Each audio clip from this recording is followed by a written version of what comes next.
I am Jadon Se, Dragon of the Third Arc of Consciousness, and this is a message from the Dragon.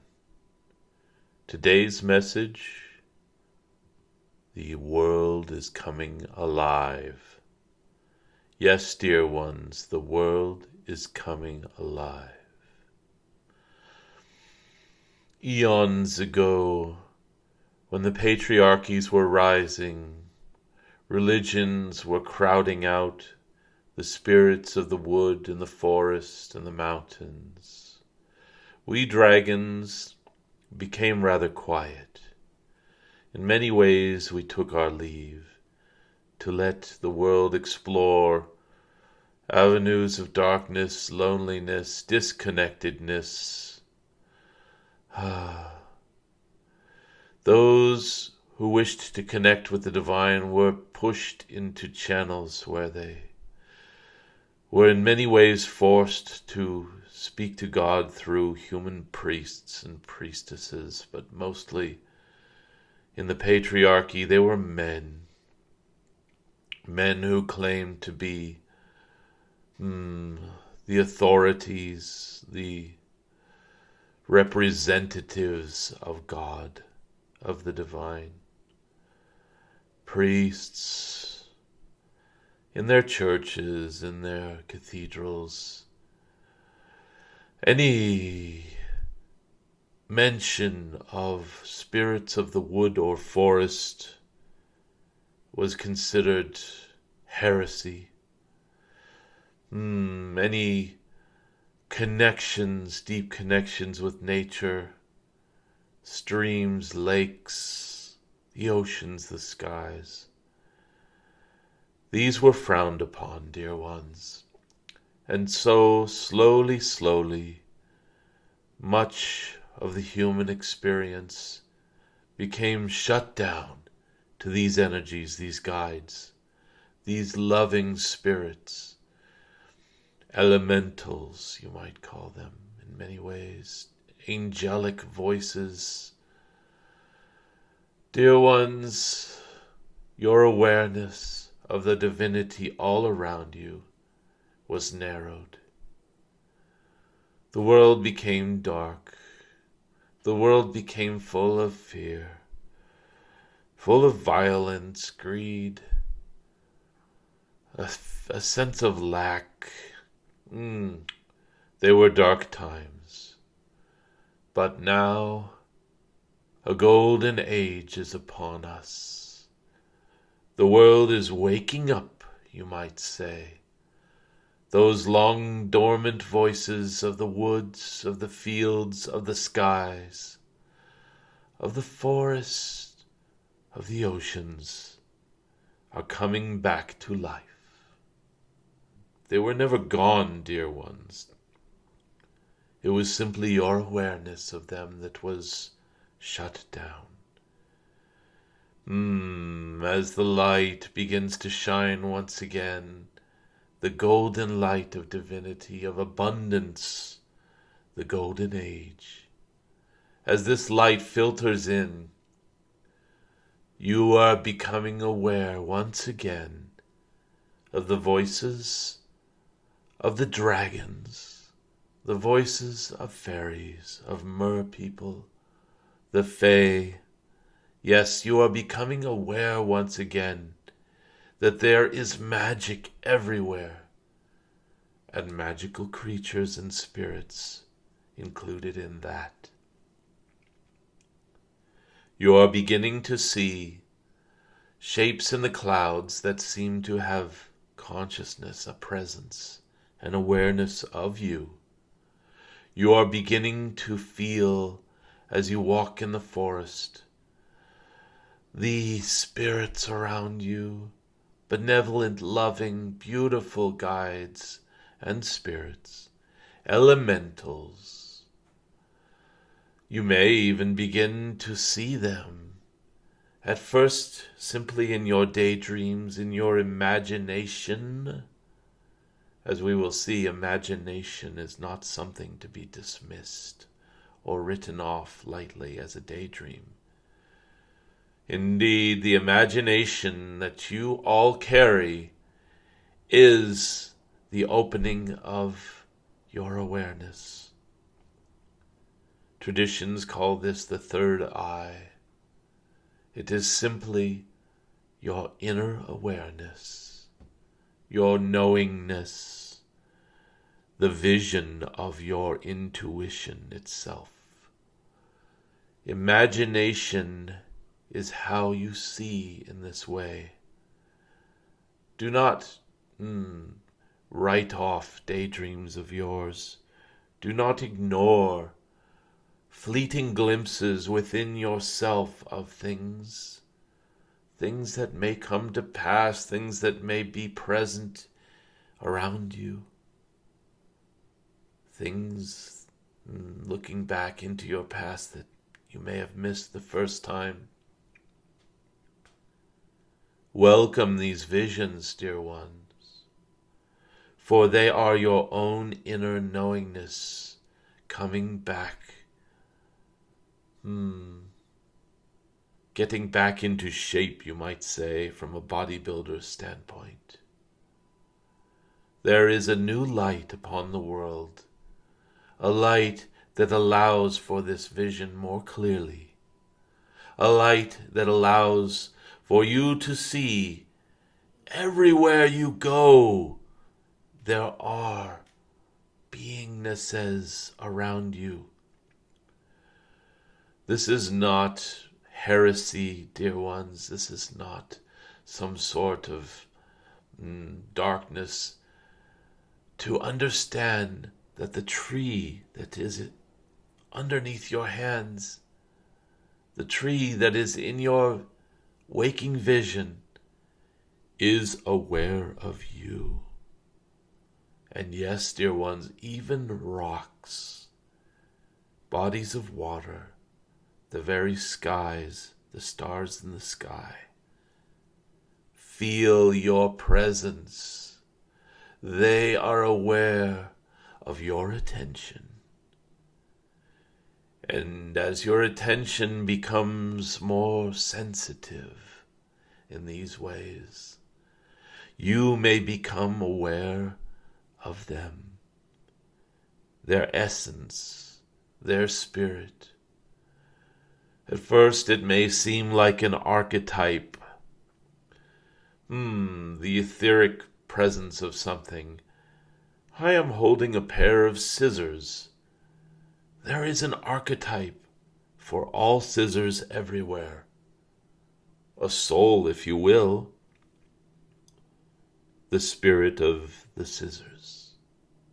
And this spirit can speak to you of cutting, severing, separating,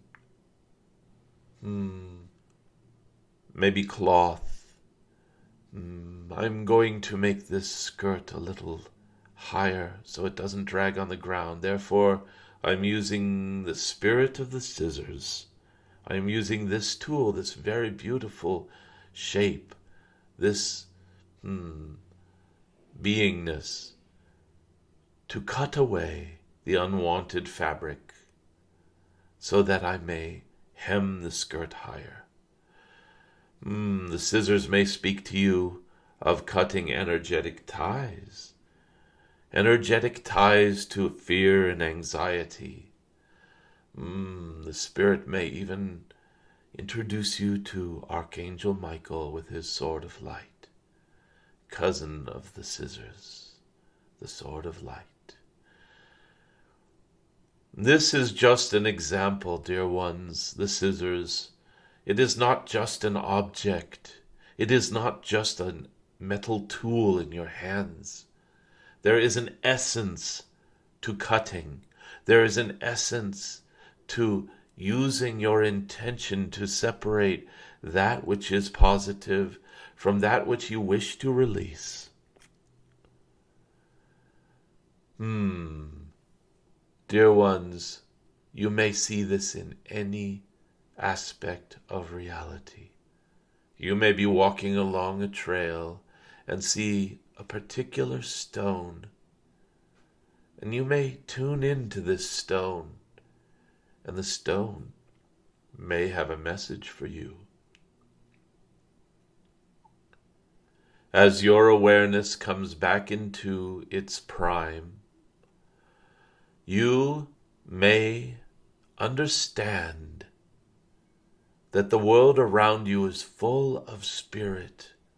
Yes, dear ones, there is in the fullness of being one infinite spirit, the infinite one, the I am, the God, the great spirit.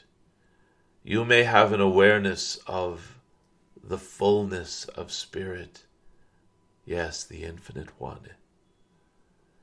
And you may also at the same time hold an awareness of a rock, a tree, a stream, a meadow, and see that spirit shines just as brightly through these as anywhere else in the cosmos.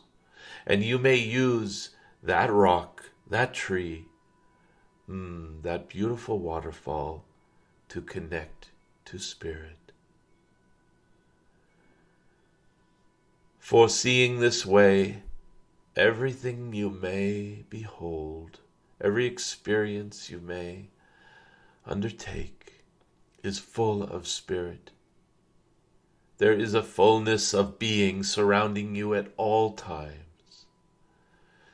As this awareness dawns, you may choose to speak to the clouds. You may choose to speak to the forest, to the trees. You may choose to speak to animal spirits. You may choose to speak to the insects, the fish, the whales.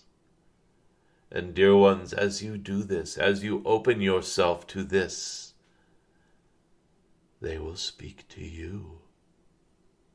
I am a dragon speaking to you right now. Therefore, you have already opened yourself, a part of yourself at least, to the possibility that a dragon may be aware of me, may be speaking to me, may have a message for me. This does not mean you have abandoned the infinite one, the I am, your Christian ideas of God and Jesus and the angels. No, it is not forbidden for you to speak to trees or rocks or lakes or dragons, fairies, mermaids. Speak to whomever you please. They are all from the infinite one. They are all different aspects of beingness, some more dear to your heart than others. Follow your heart, dear ones. Your heart knows which spirits to open up to. Your heart knows where the messages are for you today, just now. What do I need to hear right now? What can I take in from the grandness of nature, from the beauty and love of eternity? Connect. Yes, the world is waking up in this golden age. Dear ones, just connect. If it is embarrassing to admit that you speak to rocks, do it when no other humans are around. If it is somehow a sign of madness or darkness in the eyes of your mother or your aunt or your uncle that you speak to trees and rocks, then just don't do it in front of them until they're ready to see such things. You do not need to hide, dear ones. Just choose the right time to do these things. And even when one of those people is with you who does not wish to do this and does not wish to think, oh, my daughter or my niece is speaking to a creek, even when they are present, simply do not do it out loud. You can still connect in every moment to the guiding spirits your totem animals if you wish, your dragons, your fairies, unicorns. Whatever speaks most clearly to your heart, dear ones, tune in to that. Feel into it. Yes, your feelings can go out from you and explore. Feel into experiences. Feel into things. Feel into that fawn standing by the mother deer. Feel into her heart. Oftentimes there will be a message there for you. The world is waking up, and so are you. I am Jadon Se, in love with your awakening, and I am with you.